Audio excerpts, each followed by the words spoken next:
আজকে আপনাদের সাথে এমন একটি ঘটনা শেয়ার করব যেটা বিবাহিত অবিবাহিত সবার জন্য এই ঘটনাটি থেকে টিপস আছে।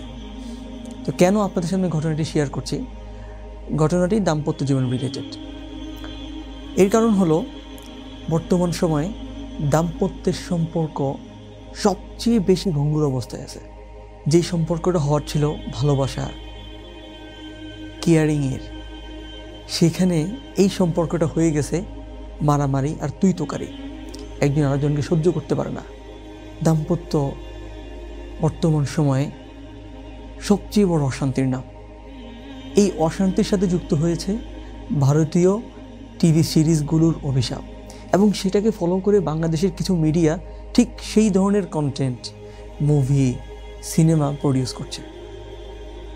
চারিদিক থেকে দাম্পত্য জীবনকে যত ধরনের অশান্তি আছে সব কিছু ঘিরে ধরেছে, যার কারণে বর্তমান সময়ে ইউথরা বিবাহকে ভয় পাচ্ছে এবং তারা বিবাহের মতো সম্পর্কের কথা না ভেবে শর্ট টার্ম রিলেশনের দিকে যাচ্ছে।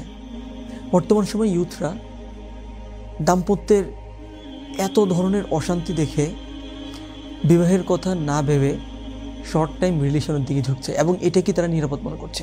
তো ঘটনাটি হলো কাজী শুরাইহ রাহিমাহুল্লাহ একবার ইমাম শাআবী রাহিমাহুল্লাহ কাজী শুরাইহ রাহিমাহুল্লাহকে তার পরিবারের অবস্থা জিজ্ঞাসা করলেন। তখন কাজী শুরাইহ রাহিমাহুল্লাহ বললেন যে আজকে আমি 20 বছর সংসার করছি, আলহামদুলিল্লাহ। সংসারের কোনো বিষয় নিয়ে আমাকে কখনো রাখতে হয়নি, কখনো আমাকে চিন্তা করতে হয়নি। তখন ইমাম শাআবী রাহিমাহুল্লাহ আশ্চর্য জিজ্ঞাসা করলেন, কীভাবে শায়েখ, কীভাবে সম্ভব? তো কাজী শুরাইহ রাহিমাহুল্লাহ তার ঘটনা বলতে শুরু করলেন এভাবে যে বাসর রাতে আমি আমার স্ত্রীর কাছে গেলাম। আমার স্ত্রীর অপূর্ব চেহারা দেখে আমি মুগ্ধ হয়ে গেলাম। তখন ভাবলাম যে 2 রাকাত সালাত আদায় করা যায়। তখন আমি আল্লাহ তাআলা শুকরিয়া আদায় করে 2 রাকাত সালাত আদায় করলাম। সালাম ফিরানোর পর দেখলাম যে আমার স্ত্রীও আমার সাথে সালাত আদায় করেছে। তো এরপর ধীরে ধীরে বিয়ে বাড়ির ব্যস্ততা কমে গেল, শোরগোল কমে গেল, সবাই যার যার ঘরে চলে গেল। তো এই রাতে একজন স্বামী তার স্ত্রীর কাছ থেকে যাই আশা করে, আমি তার কাছে ঠিক তাই চাইলাম, তার দিকে আমি অগ্রসর হলাম।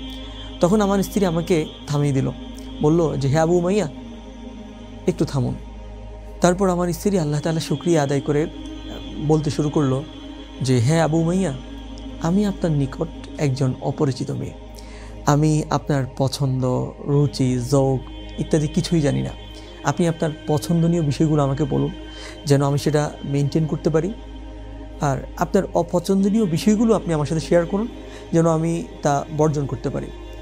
এবং আমার স্ত্রী এও বলল যে দেখুন, আপনার পরিবারে, আপনার আত্মীয় স্বজনের মধ্যে এমন অনেক নারী ছিল যাদেরকে আপনি আমার বদলে বিয়ে করতে পারতেন।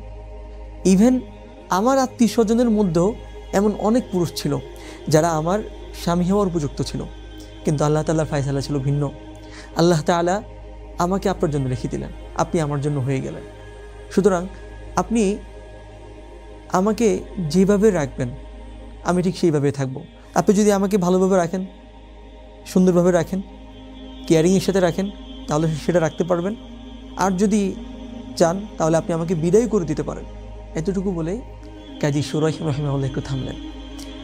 এরপর ইমাম শাআবীকে লক্ষ্য করে বললেন, হে ভাই শাআবী। সে যখন আমাকে এই কথাগুলো বলল, তখন আমিও তাকে কিছু কথা বলতে উদ্গ্রীব হলাম। আমি তাকে বললাম যে দেখো, তুমি আমাকে যে কথাগুলো বলেছ, তুমি যদি তোমার এই কথার উপর অটল থাকতে পারো, তাহলে সুখ শান্তি আমাকে, তোমাকে, সবাইকে স্পর্শ করবে। আর যদি তুমি তোমার কথার খিলাফ করো, নিজেই তুমি তোমার কথার উপর অটল না থাকো, তাহলে অশান্তি এটা আমাদের সবাইকে, আমাদের দাম্পত্য জীবনকে কুড়ে করে খাবে।